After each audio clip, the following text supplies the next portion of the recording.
All right. Hello, everyone. Welcome back for another episode of Owning Your Sexual Self. We're here in 2024. Holy cow. I feel like the year is already flying by.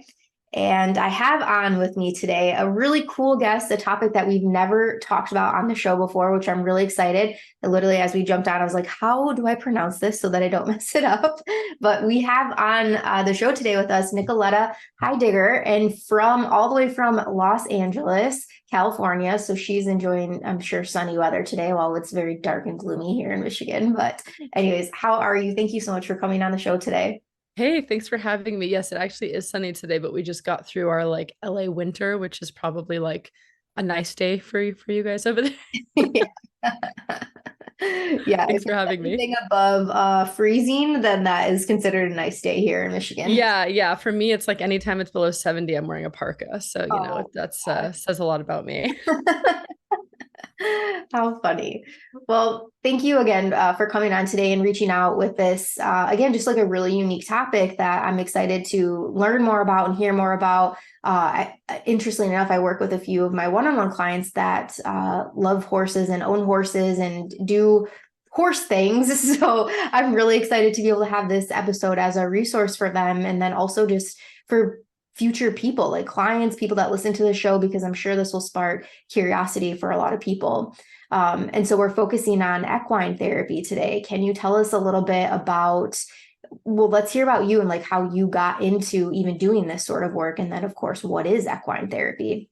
Yeah, thank you for asking. And I'm excited to talk about this topic because it's something that I think now is sort of coming to the mainstream a little bit more. But yeah, I grew up as a competitive equestrian, meaning I competed horses. Basically, the type of riding I did was called hunter jumper, which is basically where you jump over things.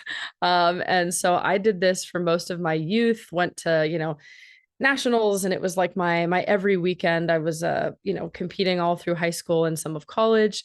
um and it was interesting because during that time you're obviously bonded with the horses and the animals, but everything was so like fast paced because it was all about the competition. There was a lot of sort of like missing pieces about like the relationship with the animals because it was more like a sport, a business, and obviously there's a lot of care for the animals, but it was less like on the ground spending time with them. And so growing up, I ended up volunteering a couple times for some like equine types of therapy. There's a lot of different kinds, but I did do some volunteering for like on horse therapy, which is often for people doing something called hippotherapy. And that is basically for folks who have like developmental differences, who need something called occupational therapy, which is like moving their body for balance and things like that. So I always knew that there were ways to work with horses in a therapeutic setting. And then by the time I went to grad school and all that stuff, I knew I wanted to one day get some training to do a type of, therapy with horses. Just because they had been very therapeutic for me, and I hadn't been competing anymore. And so I did a training in equine assisted psychotherapy, which is more of a ground based type therapy, meaning you're not riding the horse. It's all about the relationship with the animal. Mm. And so I did training for this kind of early COVID. And then after that, I moved my therapy office to a ranch out of it was it used to be in West Hollywood, which is, city, and I moved it to a ranch where there are horses, pigs, goats, sheep, alpacas, and they do a variety of different kind of animal assisted learning and therapy and education. And now I rent an office space there, which is super cool. And in terms of what it is, so like I said, there are a lot of different kinds of therapy work with horses. The kind that I do is basically you're working with the horse as almost like a second therapist, if you Mhm. will. And so there's a lot of different reasons why we use horses, and I'm happy to talk more about that if you'd like. But it's basically working with horses as a way to supplement psychotherapy.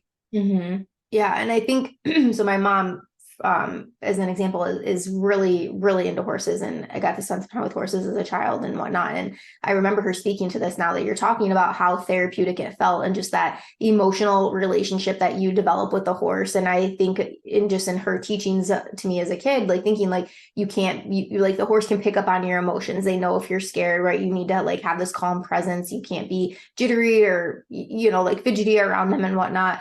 And yeah, and just like the trustworthiness of it. And then I think from the psychotherapy lens, right, like trust is such an important component that we need for healing, trusting in ourselves, trusting in others, right, relationships, all of that. And so yeah, I would love to hear what else you got around this, like what are the other benefits and whatnot for it. Yeah, so basically one of the reasons why we work with horses, there's lots of different reasons because they're pretty awesome creatures, but even though they're bigger and scarier for us, they are actually prey animals to us.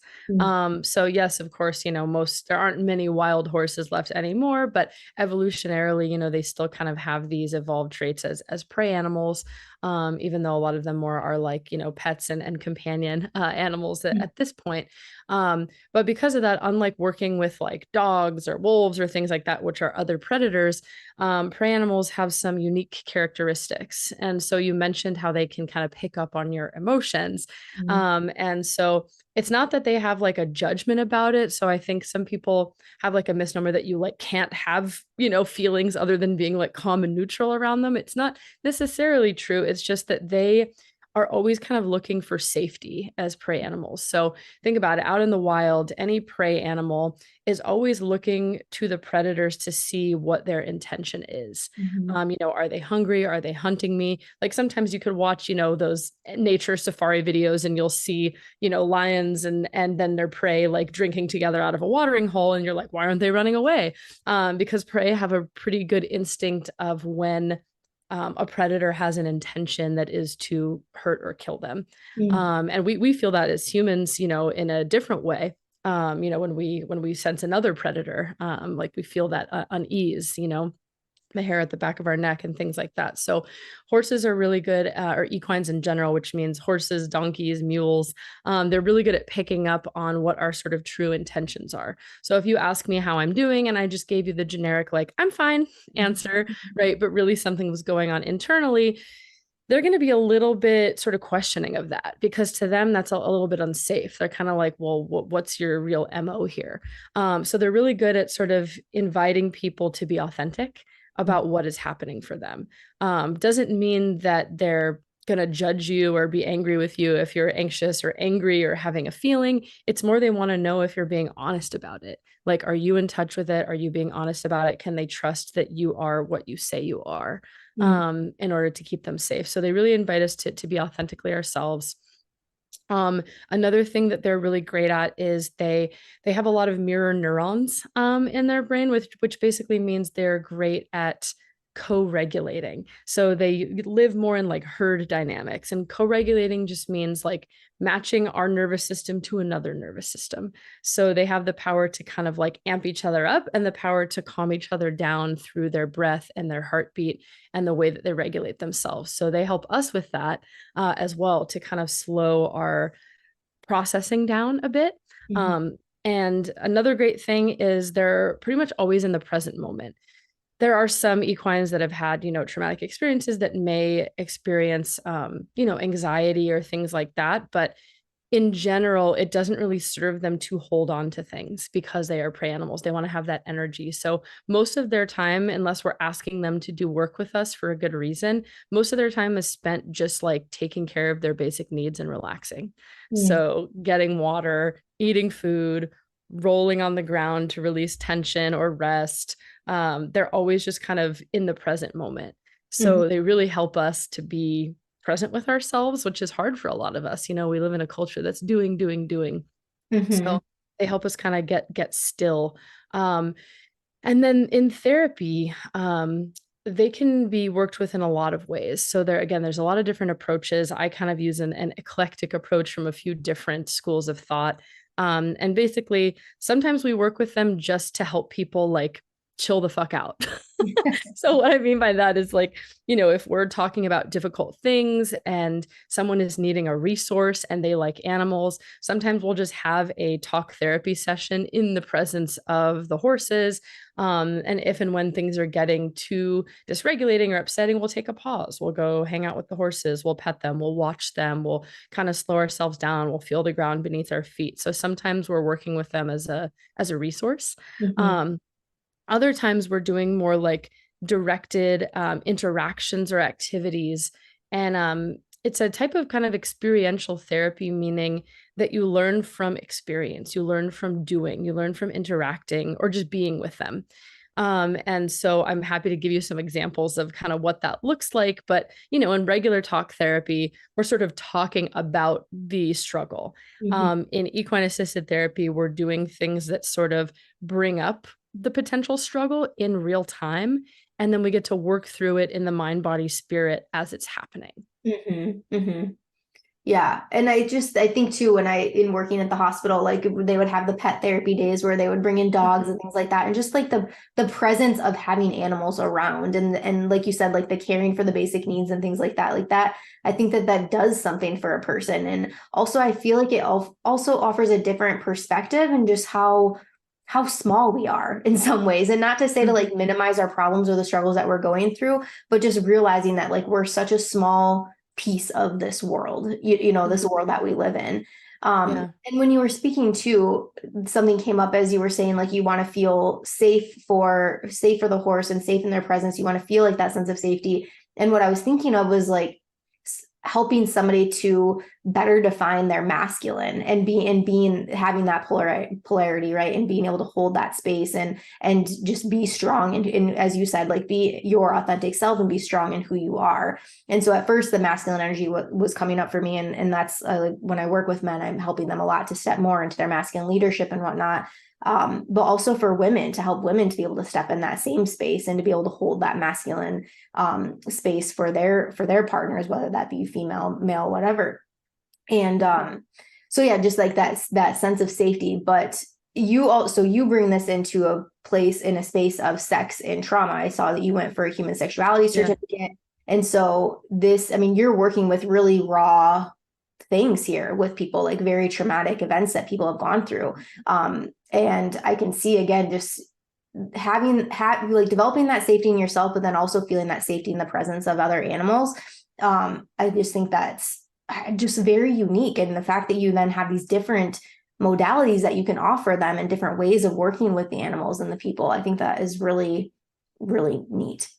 Thank you. Yeah. I mean, I do specialize in sex therapy, and people always get a little bit of a weird look on their face when I tell them that I do sex therapy and therapy with horses, right? Because they're sort of like, they get some kinky bestiality type thoughts. And just to clarify, it is not that.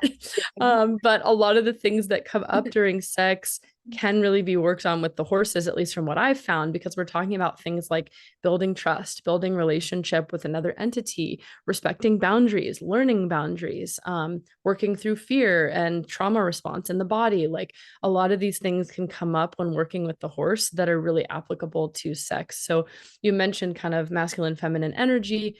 And I like to challenge that sometimes with clients, because it's like, I do believe we all have these kind of different energies, and depending on where you grew up is sort of like how we define what is masculine, what is feminine, right? But for example, with clients, the way I've worked with this is I will have them pick two horses, sometimes one horse at a time, but I'll have them pick two horses, each representing a different part of themselves. So I have done that before with some clients of mine who are trans or non-binary or on their gender journey, and they kind of pick a horse to represent these different energies or different parts of themselves. And then we'll do a series of kind of interactions of like, how do they interact with this part of themselves, Mm. right? Like, how do they approach it? How do they ask it what to do? How do they speak to it? And then we look at the other part and see like what's different.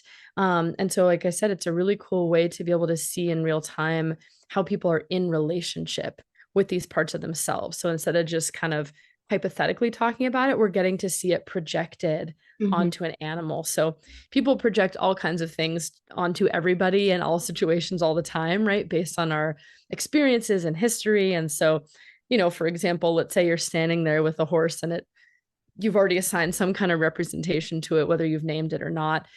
And let's say that horse, walks away for whatever reason, right? It might be going to get water. It might be because it just wanted to stretch its legs. Like it could be nothing having to do with you. But depending on your experience, you are going to assign a meaning to that walking away, right? So some clients will be like, oh, see, my masculine part is rejecting me, or like this reminds me of when my mom would leave me all the time, or oh, I knew he didn't like me, or oh yeah, I'm introverted too. Like that's cool that he's going to take a break because I need to also take a break.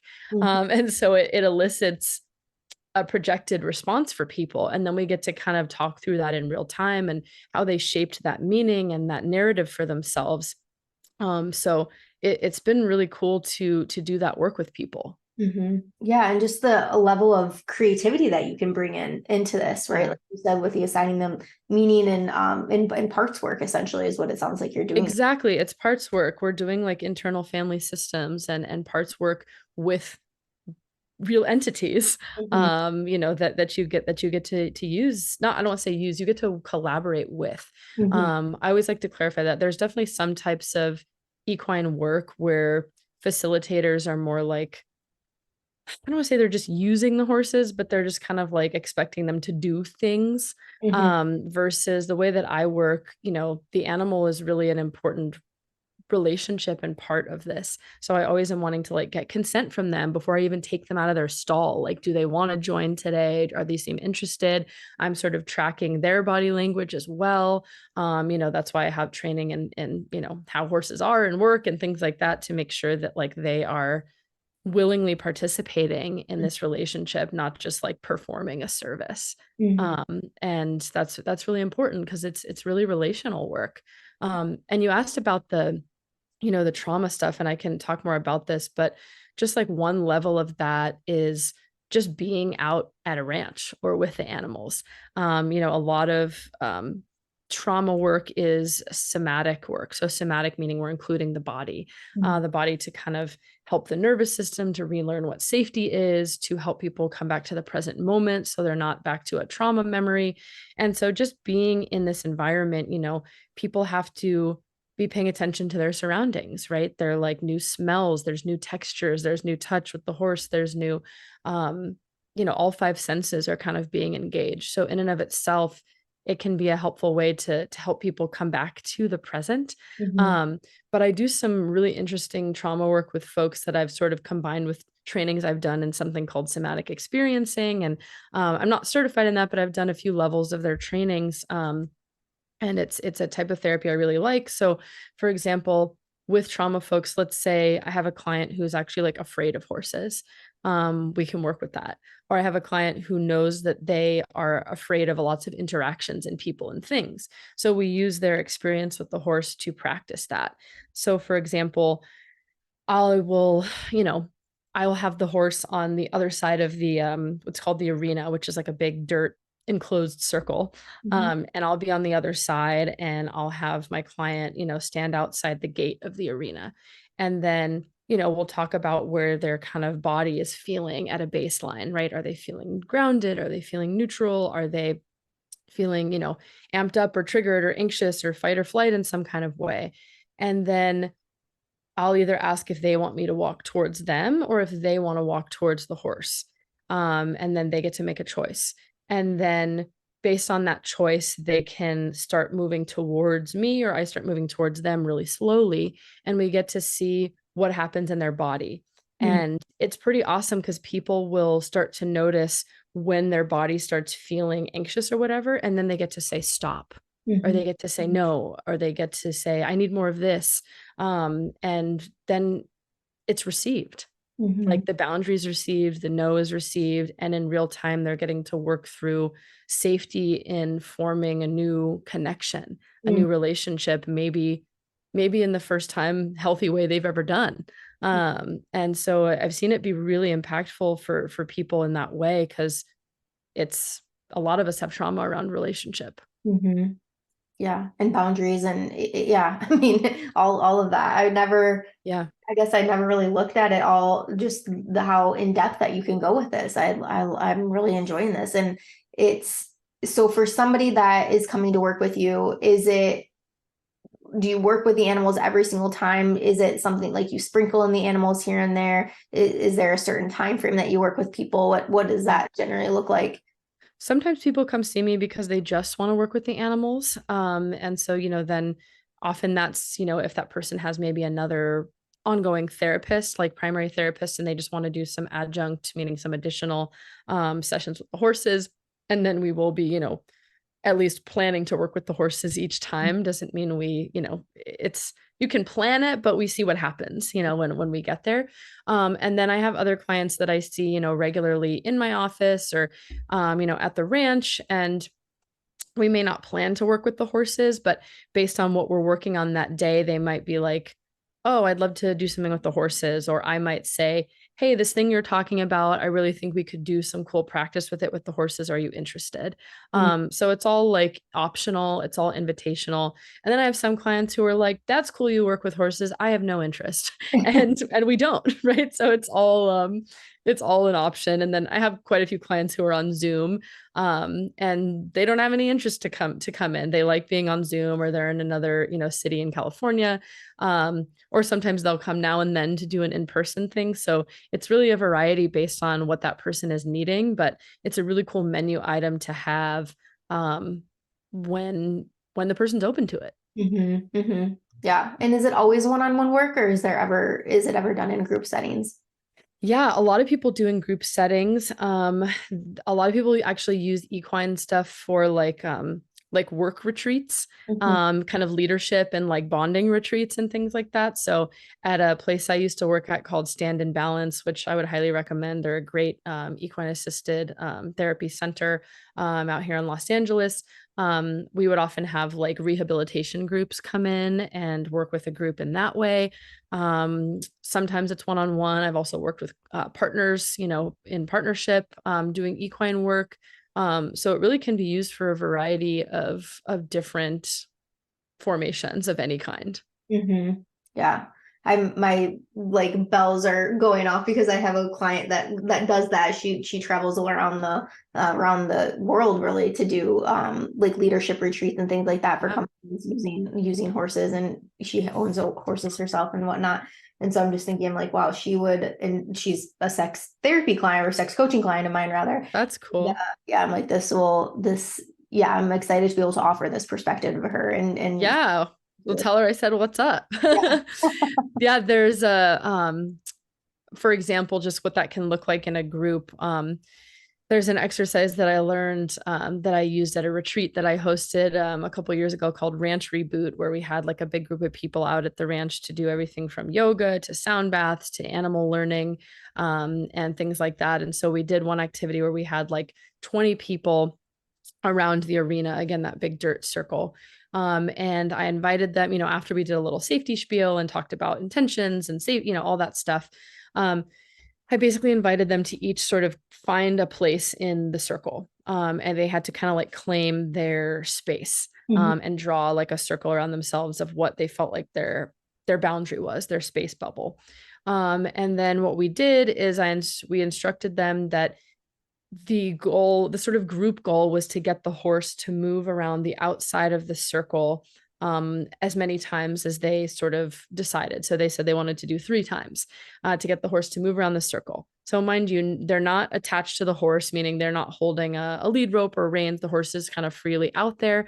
And it was up to them to kind of create a boundary to not let the horse within their circle. So they had to maintain their own space, the group space, and then work together to create energy to get this horse to move. So horses obviously don't speak English in the direct way, I mean, they know some vocal commands depending on the training of the horse, but they respond more to energy. That's how they move each other. Like if they want to make a boundary with their herd, they will do a lot of nonverbal cues, sometimes verbal cues, but it's all kind of energy to get them to move. So basically everyone in the circle had to use their boundaries, their energy, their intentions to get the horse to move.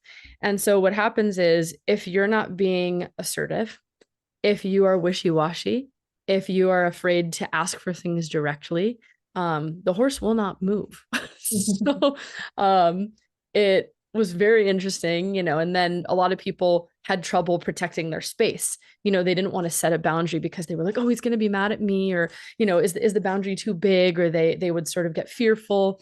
And so as a group, we got to work through everything from using your voice to boundary settings to working together as a team to holding, you know, the boundary of yourself versus the desires of others, you know, who stepped into leadership roles. And a lot can come from that, especially if it's a team that's going to be working together long term. Mhm. Yeah, that is really cool. That Yeah. I would like to be a part of something like that. I think that would be really neat. Yeah, it was wild. You really get to see like people's parts of their selves, right? Like we had some people who were like on their phone trying to take pictures, and it's like, well, that's not gonna work, right? We had some people who you know, completely went outside of their boundary and started going into other people's space and getting to reflect on that. Like it's very confronting work in the sense that it like shows you what you're doing in Mhm. real time. Yeah. And like, yeah, in real time, in real life, right? Like if Yeah. you're, yeah, struggling to set that boundary there, how is that showing up in the rest of your life? And wow, what a reflective experience, I'm sure, for so many. Yeah, it's really cool. And you know what? It's also just selfish for me because doing therapy work is fucking hard. You know, I mean, you do coaching stuff, right? Like we're Yeah. holding a lot for clients. And so being able to be at a ranch where I can go, you know, ride a horse after, pet a horse, hang out with the goats, like be outside, is great for me.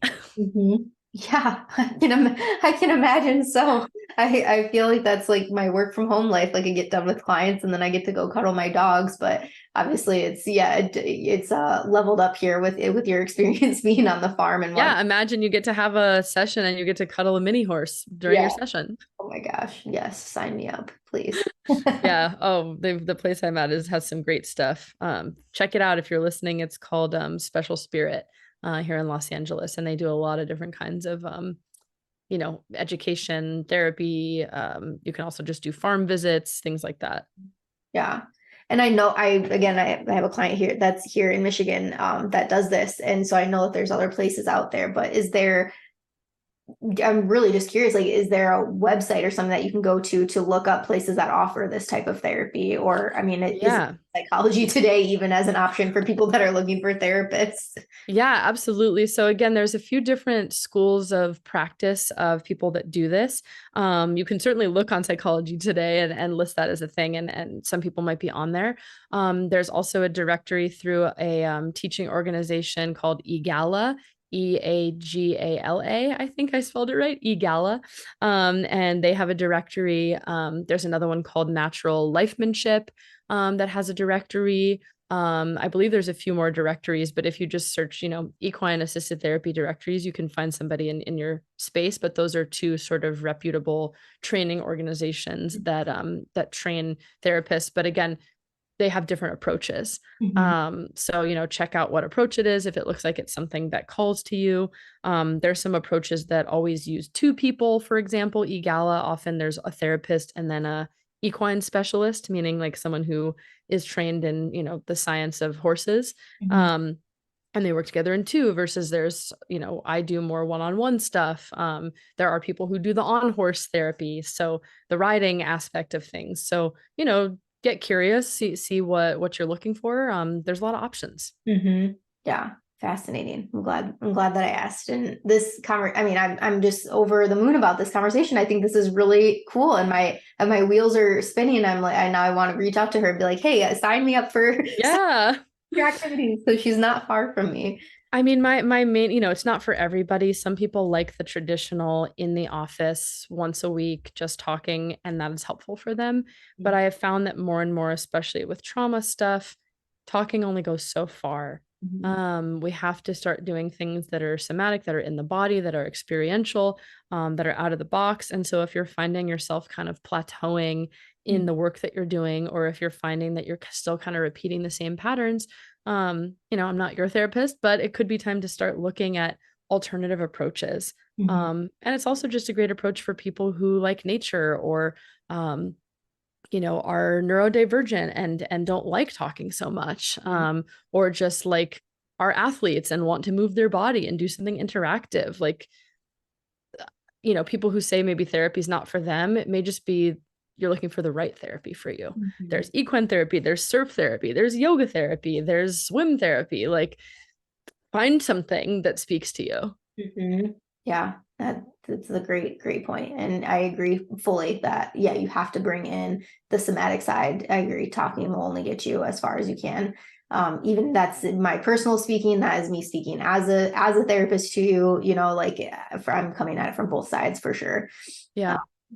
Yeah. And I think just how cool this world that there are so many different options for people to look into, and Yeah. who would have thought being able to work with horses is even a thing that is available to people.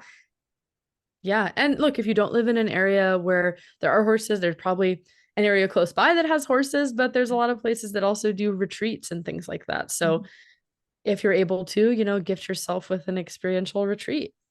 Yeah. Very cool.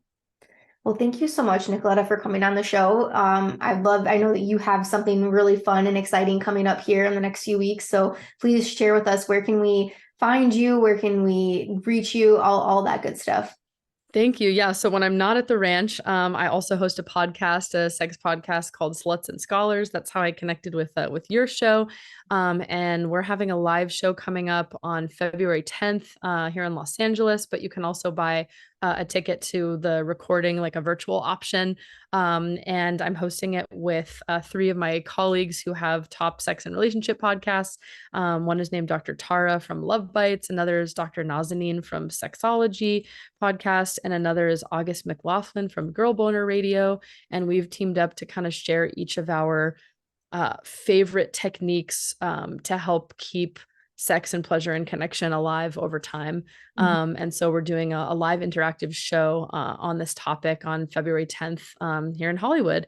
You can get tickets and information at it's called Afternoon Delight, adlive.eventbrite.com, or on my Instagram, which is Sluts and Scholars. And yeah, otherwise you can find me on Instagram at Therapy with Nicoletta, or at my website, Nicoletta V as in Victor, Heidegger.com. Awesome. Thank you. And we'll make sure to link all of that in the show notes for people to easily be able to find it. And I'll be following you. This was, again, just a really, really cool topic to have on the show. So thank you so much for reaching out and coming on the show today. I appreciate you. Thank you for featuring me. Absolutely. Anytime.